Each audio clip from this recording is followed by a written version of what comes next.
How to fix failed to connect in Battlefield 2042 on Windows 11 10s. To fix failed to connect in Battlefield 2042 on Windows 11 10s, try these steps. 1. Close or shut down Battlefield 2042 Open Beta.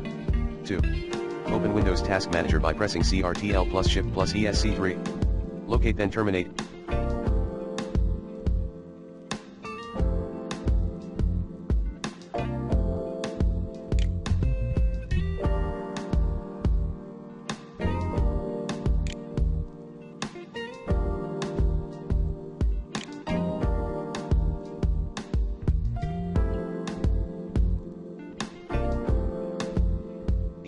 EA Background Service, and EA Desktop under the Processes tab.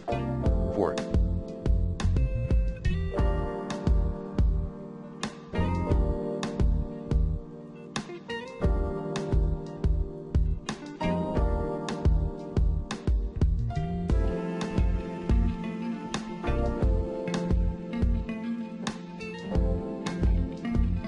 Check and improve your internet connection, if needed.